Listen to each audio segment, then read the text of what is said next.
Good evening, everyone. Welcome to Vanguard News. It's great to have you with us tonight. I'm Chaz Mullis. And I'm Alex Adams. Our top story for tonight: during an attempt to forcibly enter the House chambers during Governor Brian Kemp's State of the Address, Republican State Senator Colton Moore was arrested. On January 16th, state police handcuffed and removed Moore from the Capitol following a confrontation with the staff and law enforcement. Despite multiple efforts to gain access to the House chamber for Governor Kemp's address, Moore was denied entry and apprehended.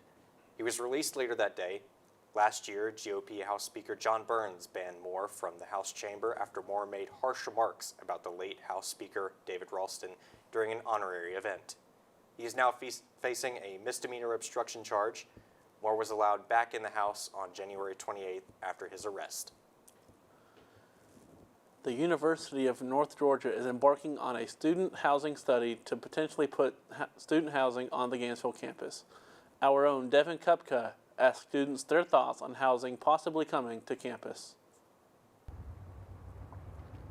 Last semester, the University of North Georgia sent out a survey to its Gainesville students to see the feasibility of student housing on the Gainesville campus. The university partnered with JLL, a consulting firm with extensive higher education, to lead the project and the survey of building housing on campus. I talked to a few Gainesville students, and some of them were skeptical or not even interested at all of housing being built on the campus. I wouldn't, just because I live 5 minutes away from here. Probably not. Probably not. I really like how this is a commuter campus and like what that offers for commuters. I would, if it was really cheap, yeah. But I'm not too far of a commute, so yeah. Personally, I wouldn't, just because my commute's 30 minutes. So, I mean, live at my house, don't have to pay for, food and board. My parents already do that. And they wash my clothes for me, so, that's nice. So if your commute was something more like 45 minutes, do you think that would more sway in that way? Yeah, definitely, because I did have a class in Dahlonega a couple semesters back, and it would make it easier just to have housing over there. So I spoke to two students who commute 45 minutes from Cumming, and they explained to me why they are in support of housing being built on campus. Yeah, I think so, just because my commute is so long, and my commute for Dahlonega would be super long as well, and Cumming doesn't offer all the classes that I need for my major, so yeah, I would definitely be interested in Gainesville. I think that would be a great idea. I definitely think about it for sure. I commute like 45 minutes now, so it'd be a lot easier than for living on campus for sure. And where are you commuting from? Cumming, Georgia. Seems like it's a mixed bag between students on whether or not they would live here if on-campus housing was offered here on the Gainesville campus, but it would be a couple of years before housing would even show up, even if the plans go through. Reporting from the Gainesville campus, I'm Devin Kupka for UNG Vanguard News. It's about time for student organizations to submit their budget request for the next fiscal school year. Our reporter, Alex Adams, is live with what to expect with these requests. That's right. The Gainesville SGA just wrapped up their meeting a few moments ago, and we're here with the SGA advisor on Gainesville talking about what goes into student organizations submitting their budget requests for the next fiscal school year. And it allows us as student government to be able to see our overall budget and what people have asked, and make sure that money is being allocated properly towards programs and events that are for the student body, and just really promote and support engagement here at UNG. Areas that are considered for the budget request are based off of your application. So what is the need of the funds being asked for? How will these funds support your organization and promote improvement?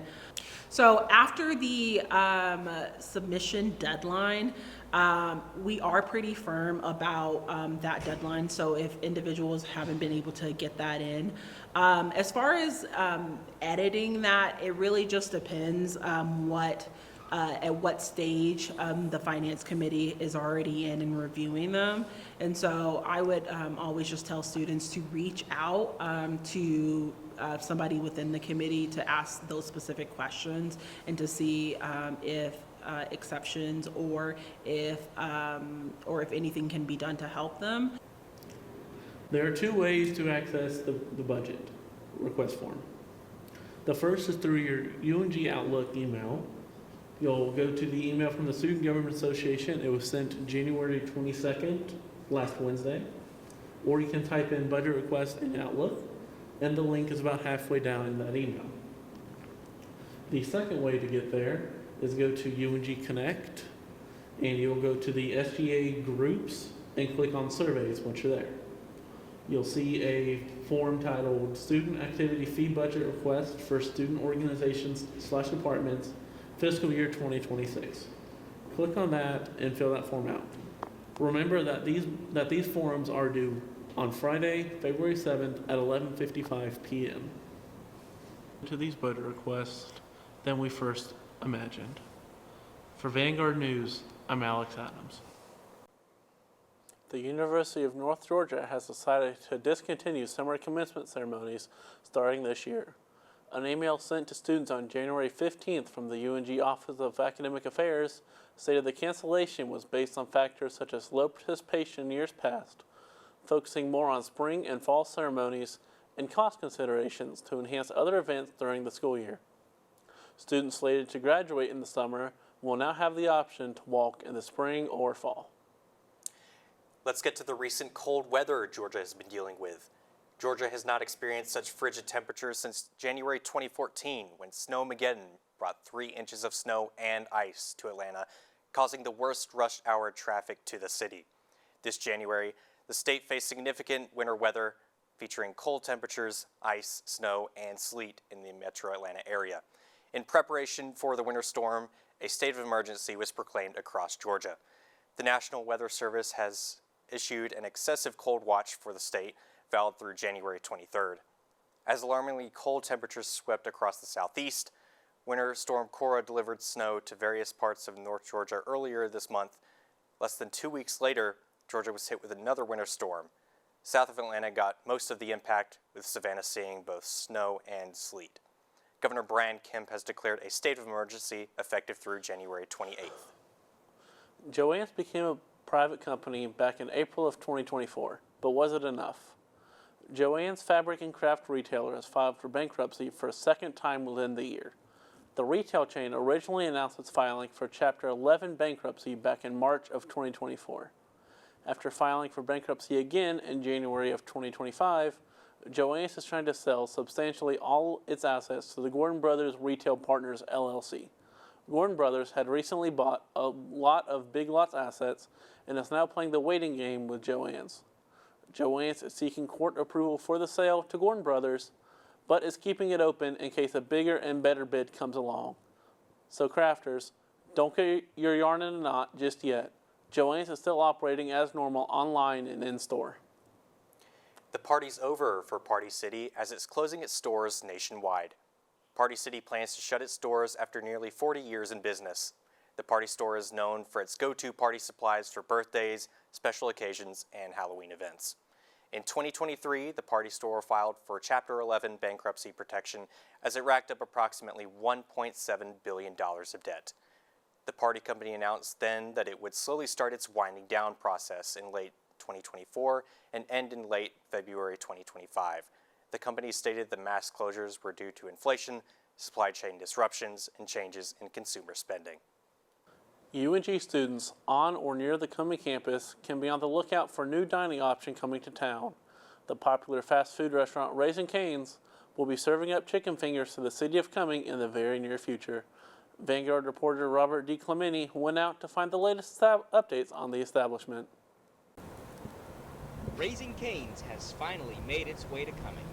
The Louisiana-based fast food restaurant, widely known for its chicken box combos and famous cane sauce, will be opening its first location in Forsyth County. The restaurant will be located at 920 Buford Road and will take the place of the old O'Charlie's restaurant and bar that has been closed since November 2023. Doors are set to open in the fall of this year. We asked a couple of UNG students about their thoughts on the new restaurant opening close to campus. I prefer Huey Magoo's, so I don't think that it will change my opinions very much, but I do think that a lot of people like Raising Cane's. It's definitely become a more popular chain in the the South here, so I think it will be popular. I'm from Cumming myself, so it gives something new to eat. And then the old Charlie's it was in wasn't really that good anyway, so it's now a good restaurant and good part of town. So I'm really looking forward to it, and I think I might go try it. I haven't tried it yet, but this will give me the opportunity to go try it. I don't know. I think Raising Cane's is kind of overhyped in my personal opinion. So I don't think that I would be more inclined to go. I would definitely want to try it, and I've heard good reviews about it, so I definitely would be inclined to eat it more than other places. From Cumming, this is Robert D. Clementi with the Vanguard. In development news, as new restaurants continue to make their way to Oakwood, one coffee chain is set to stir things up with their daily dose of energy. Move over, Whataburger. There's a new chain brewing up in Oakwood. 7 Brew, a drive-thru coffee chain that prides themselves in providing premium coffee in record time, is opening their first store on Winder Highway in Oakwood. Being built right beside the renovated Chick-fil-A and newly opened Whataburger, locals don't have to travel to the closest spot in Buford anymore for their signature coffee. Although scheduled to open this month, it is still in the early stages of development. What was once a little drive-thru stand in Rogers, Arkansas, selling the original 7 coffee flavors, has turned to cranking out all kinds of custom handcrafted drinks in different locations throughout the country. With over 300 stores across the United States growing rapidly in recent years, it's a drive-thru worth the wait. Because like they said on their About page, it's contagious and is changing the drive-thru coffee industry. For Vanguard News, this is Adriana Hernandez. Looking for a fun new activity for the weekend? We have just the event for you. Our field reporter Jack Thurman was at the Cumming City Center Farmers Market over the weekend to cover one group's efforts to brave the elements and give to their community. Throughout the year, citizens of Cumming, Georgia meet up just outside of their city center with the goal of sharing their specialty products with the public. The City Center Farmers Market sets up Saturday mornings from 8 to 11 a.m., featuring various different foods, articles of clothing, and knickknacks. We here, Hardy Bakery and Catering, where we specialize in home baked goods. I brought today some of my product. We have barbecue chicken, pulled pork sandwiches.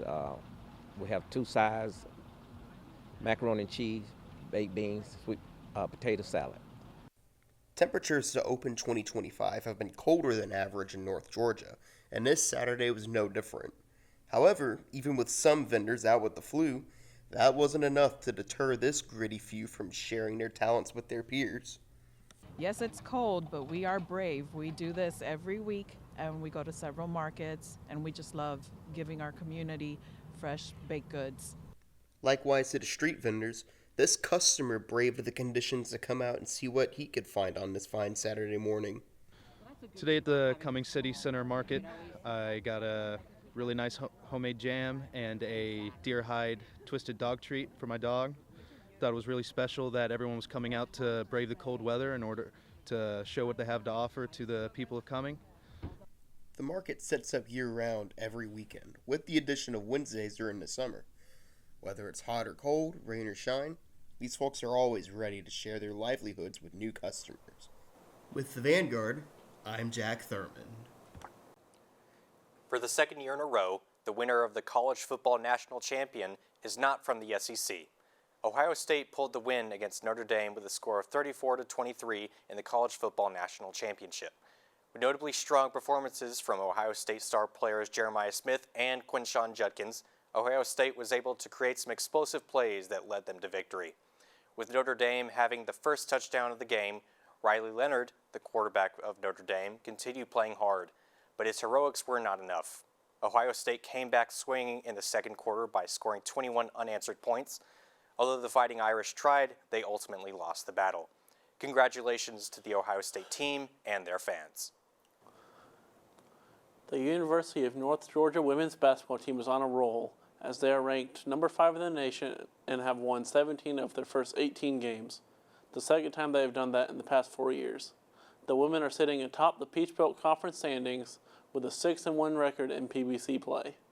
The UNG men's team is having an up-and-down season compared to last season, sitting at 13-7 overall and 4-3 in conference play. Catch the next home game for both teams Wednesday, February 7th, as they take on Georgia College and State University. Watch the game in person at the UNG Convocation Center or live streamed on the Nighthawk Sports Network. Excitement is building as the University of North Georgia's baseball and softball teams prepare to kick off their seasons. Both squads are looking to make a big impression this year, and Gavin Beck has a story on what fans can expect. The University of North Georgia softball team is just a week away from opening the 2025 season. The Nighthawks will head to Gulf Shores, Florida on January 31st, where they'll compete in a 5-game slate to kick off their campaign. Coming off an impressive 10th consecutive Peach Belt Conference regular season title, the Nighthawks enter the season ranked 8th nationally. However, in the Peach Belt Conference preseason coaches poll, they were ranked 2nd, just behind Columbus State. Despite the ranking, junior Chloe Poss says the team views it as extra motivation to prove themselves once again. I think that the rankings came out and all of us were just like, okay, just going to keep working and build our way back up. So I think that's going to put a little fire under our belt and go after it. The team has undergone significant changes since just last year, including the addition of new head coach Brooke O'Hare in September. Despite all the changes, Coach O'Hare is focused on maintaining one constant within the UNG softball program: winning. I expect to win. And there's no question about it. But winning is not just showing up on the scoreboard. Winning is, yes, on win-loss column, but it's also about building these kids into something that's better than what they ever thought they could do for themselves, and just making the whole team love everything that they do here and be a great representation of University of North Georgia. So for us, it's everything. It's how we carry ourselves. It's how we treat people. It's how we treat each other. It's how we get after it day in and day out in the weight room and conditioning and on the field and working extra. It's every single part that comes into what makes a great athlete, and then all the athletes making it into a great team. But the final expectation at the end of the day is to win every ball game we play. UNG baseball is also gearing up for the 2025 season, starting with a 4-game homestand against Lincoln Memorial University next weekend at Bob Stein Stadium. It's a fresh season, but for longtime head coach Tom Cantrell, it's simply back to business. Focusing on being healthy, getting stronger, defense and pitching, timely hitting, just working on the things that we normally work on. This off season hasn't been any different than the past off season. We're older and more experienced, so we think that gives us. We're really excited about going into the season as long as we can stay healthy and get some good weather. For the Nighthawks, confidence is rooted in experience, as 19 players will be returning from last year's roster, including standout junior Andrews Opata. So I think having a bunch of returners coming back this year brings a lot of experience to the field, and we just all have the one goal to be the last team standing at the end, and it's just easy for all of us to have the chemistry and the brotherhood that we have. And this fall, we really worked hard on keeping each other accountable and making sure nobody falls short of the goal at the end of the year, which is obviously to win the national championship. So it's nice to have the chemistry on the field with the outfielders, the infielders, and everybody kind of has the same goal to win the national championship at the end of the year. Opata, who has been named to the PBC preseason all-conference team for the 2nd consecutive year, is one of the key players leading the charge. With this veteran group, the Nighthawks are ready to hit the ground running as they aim for a successful season. I'm Gavin Beck, Vanguard News. If you were on the Dahlonega campus on Saturday, you may have heard lots of piano music coming from the Knicks Cultural Center. Chas went there to check out what all the noise was about. Friends and family filled UNG's Schott Auditorium on Saturday for piano performances from the Georgia Musicale Group, a fellowship of music lovers and performers from around the world. The first performer and president of the group, Dr. Yutako Tanagawa, played 3 pieces related to admired women. The first one is composed by Poulenc, and he really admired Edith Piaf. She was a really national treasure.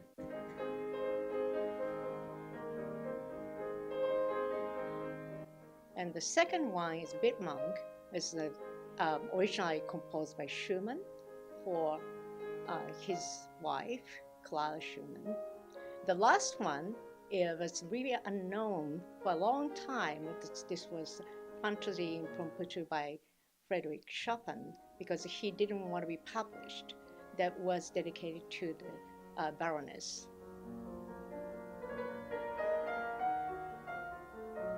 The next piece was played by Julie Woodall and accompanied by Annette Rousseau in soprano. It's from the Song to the Moon from the opera Rusalka by Dvorak. And I just loved the music, but I did have to learn the Czech by tutorials and listening to other artists. But it's just a beautiful piece of music, and I decided I wanted to learn it.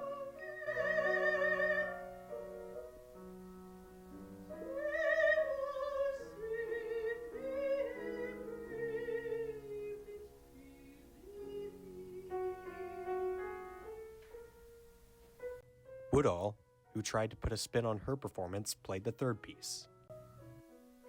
Well, I do like to dance, and I played the Bach French suites, which were old dances like the Allemande, and I looked it up, and you do a step, step, step, hop, and I was trying to do that while I was playing, and it didn't work. But anyway, they're fun, and to investigate why they're dances and what the dances were like was fun to me.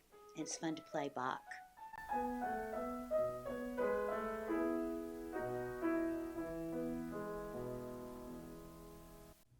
The last performance was from Dr. Joe Chapman, who chose a piece from Franz Schubert.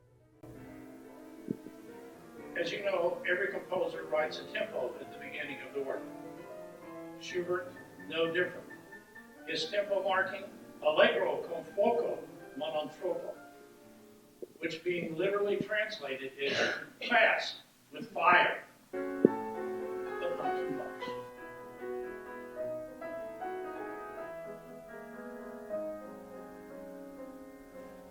For more information on the Georgia Musicale Group, visit www.mygmg.org.